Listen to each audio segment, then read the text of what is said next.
Hello and welcome to Retro Reviews, my channel where I review my favorite retro video games of all time, as well as some modern releases I have recently finished. Merry Christmas and Happy Holidays to everybody. Hope you're having a really good day today. I want to talk about something that just debuted and some of my own thoughts and predictions regarding the Switch 2. So a leaker in the community has promised some confirmation they had an actual Switch 2 in hand on Christmas Day, and sure enough, they posted a picture on Reddit showcasing the side of the Nintendo Switch 2, which shows the sidebar of the console itself without the Joy-Con attached to it, seemingly giving us the way that it connects to the actual side of the console. There's a little strip in the middle section there. I'll be showing a picture here for your reference here. Looks like there's a strip in the middle. Looks like a plus sign here. Looks like that's probably where the left Joy-Con goes, or maybe the right one.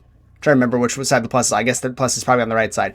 Either way, it looks like that's indicating which side the Joy-Con goes on, and it looks like it's using that little middle strip for the magnetizing here. So that's the confirmation that we got. It also looks like the kickstand is maybe a little bit different as well. It doesn't look like it's a full bar like the Nintendo Switch OLED model, which I think is a little bit interesting. But either way, this looks like a new Switch model. Maybe this is an earlier version. They did specify prior to showing the image. If this is the same person, I didn't double check, so I might be off base here. This might be somebody else showcasing it, but I'm pretty positive this is the same person. Mentioned that they have a final release version of the Nintendo Switch 2. This is the actual console, so if true, we have pretty much seen everything that we need to see about the console so far. We saw with Dbrand leaking the actual console in a case. We've seen the mock-up with the 3D printed one. I talked about this in a video recently about the worst kept secret in gaming. Go check out that video if you haven't watched it already. It's doing very well on my channel. Thank you so much for that. But this looks like all but concrete confirmation that the Switch 2 is exactly what we have seen so far. Looks like it's got two USB-C ports, one on the top, one on the bottom. It's got magnetic Joy-Cons from either side. It looks like it's got a new way of connecting there, and a new release mechanism on the back of the Joy-Cons itself. Looks like it's going to have a similar kickstand.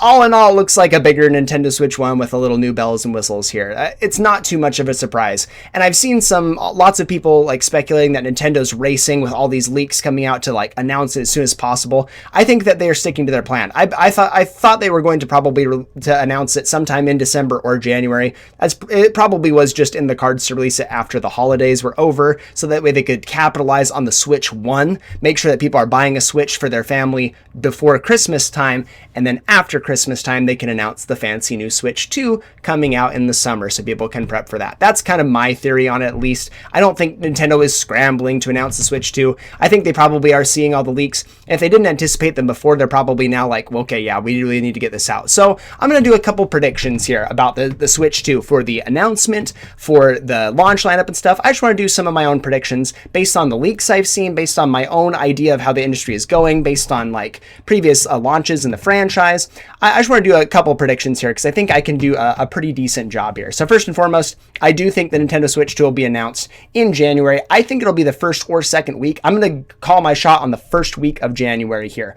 I think that it will be announced sooner rather than later. Again, with all the leaks being out there, with us seeing actual renders of the Nintendo Switch 2, I think Nintendo's going to want to get the jump out here and not be behind on the leaks. I think it's going to kill a lot of the enthusiasm. Despite a lot of people being really excited about, myself included, leaks and actually seeing a console before it's announced can kill the anticipation. So I think that they're going to have some good announcements to go along with it. I do think that Mario Kart 9 or 10, whatever they're going to call it, the next Mario Kart iteration will not be a launch title, but I do think it will launch either in 2025 by the end of the year, probably holiday season is the best bet for me, or early 2026. But I'm going to call holiday season of next year. It seems like the best way to capitalize on selling consoles, moving units, and selling a bunch of software. I think the launch title for the Nintendo Switch 2 will in fact be a new 3D Mario game.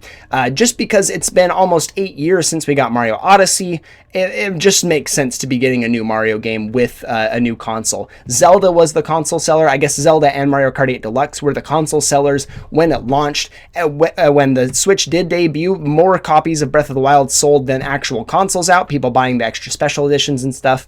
So I do think that they'd want a big system seller like a new Mario game or a new Zelda game. Zelda has come come and gone. We just got Echoes of Wisdom for the Switch. We got Tears of the Kingdom the year before. We're not getting a new Zelda game to launch the Switch 2. Maybe a port. I would really be excited if they announced that they were going to be bringing Wind Waker and Twilight Princess as a bundle for a launch title for the Nintendo Switch 2. I think that makes a lot of sense. I think that's a really good way to sell Zelda to new console owners.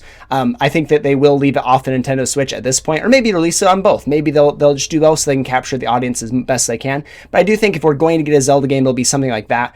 Possibly a remake. I don't think it'll be a remaster outside of Wind Waker or Twilight Princess. So if it's not that, I think they might lead with remake. But if they're going to do a remake, I would expect that a year out, maybe in 2026 sometime. So they don't take the focus off of Mario, because I do think that will be the huge system seller for a while. I also think that a new Smash Brothers game is very likely. I don't know if we'll get Smash Ultimate Deluxe or not. I think that's a good bet. I think that Nintendo would like to milk that as much as possible, because there was so much work put into that. Getting rights issues for a new game maybe is a big deal. But I think one way or another, a new Smash title will come in 2025. It's been long enough. There's been one major Smash game per console, per generation, and I do think that we are definitely due one at this point. And I think that Nintendo knows that as well. I think people are getting maybe a little bit tired of Ultimate. I know that I definitely am. As much as I love the game, as much as I put a ton of hours into it, I watched my Nintendo Switch recap, and Smash Ultimate was still like my most played game of the year by far. Most months I was playing that more than any other game. I didn't even think I was playing it very much. So it's still one of my favorite games for sure, but I am getting a little tired of the same old, and I'm just ready for something new. So even if Smash Ultimate Deluxe shakes up, like the balance changes in a big way and adds new characters, that could be enough at least to tide me over for another year or two, I think. So I do think we'll get a new Smash game in 2025 as well. I think that's a pretty safe call. Since we're getting Donkey Kong Country HD at the beginning of the year, I don't think we'll get a new Donkey Kong game for this year, but I do think we will get an announcement for one. I think it will come in 2026. I think we're finally going to see a sequel or a spiritual successor of sorts to Donkey Kong 64. I do think we'll get another 3D open world-esque game for the Donkey Kong franchise. I think we've just been lacking in that department for a very long time, in Donkey Kong in general, but definitely in that 3D realm. I think they want to explore that once more. I've seen lots of rumors that it was coming for the Nintendo Switch. I think that will be something that they want to keep on the docket. I think it will come in 2026, but we'll get an announcement either in the, like, close to the launch of the Nintendo Switch 2, or even in the announcement trailer if they're going to showcase a lot of their games and franchises. So I do think Mario will be a launch title. I think we'll get a new Smash game. I think we'll get a new Mario Kart game all in the same year. I think other first party, I think we'll get tons of third party support. I don't think we'll have a ton of first party support in that first year, because they'll have really big hitters. So I think they want to kind of save their other stuff, and they'll rely on third party support. From everything that I've seen so far, the Nintendo Switch 2 is shaping up to be a pretty high powered console, and it's going to have even better battery life than a Nintendo Switch 1. So if that's true, it can handle stuff in the realm of the PlayStation 4 to PlayStation 5 area. It looks like we're going to get like a lot of third-party support. I think that a lot of big games will come to Switch 2 day one with other launches, with other platforms. I think we'll get like PlayStation 5 and Nintendo Switch instead of what we've been getting for this generation, which is like when Hogwarts Legacy launched, they had to wait another like 5 or 6 months to get the Switch version ready because it was so underpowered. They had to make it work on the console. I don't think that will be a problem moving forward. I think the Nintendo Switch 2 looks to be a much more powerful console. I think third party will carry them for the rest of the year. I think they'll launch mid-year, they'll have a couple big hitters, and third party will carry it the rest of the year. People want to play their games on the go. That's my prediction. I don't think I have any like third parties specifically that I think will launch. Just whatever's coming out for those other consoles, I think will definitely launch same day with Nintendo Switch 2. I think that'll be a big system seller and a big point seller from Nintendo as well, saying, hey, the Nintendo Switch 1 was underpowered. We had like inferior versions, or people had to work harder, and so we didn't get our versions out fast enough. Nintendo Switch 2 will have games day one with PlayStation 5 and Xbox Series X. So that's my predictions for 2025. I do think the first week of January we're going to get a Nintendo Switch 2 announcement with Mario for sure in that announcement talking about it. If they only do a system debut, then they better have a direct shortly after to talk about all the games that are coming to the console. And I do think a new 3D Mario game will be part of that. I think we'll get a Mario Kart game sometime by the end of the year, as well as a new Smash game, whether that be Smash Ultimate, Deluxe, or Smash 6. My money is on Smash 6. I actually do think that they're going to do that instead of doing a Smash Ultimate Deluxe, but I couldn't be sure here. So So that's what I think. Let me know in the comment section down below what you think of this new leaked image. It does look very real to me. Let me know if you think it's real, if you think it's a big fake. I think at this point we're all pretty much confirming that it's real, but let me know what you think about it. Let me know what you think about my predictions. What predictions do you have? I'd love to hear from you. Again, Merry Christmas and Happy Holidays to you. Thank you so much for watching, and I'll see you in the next one.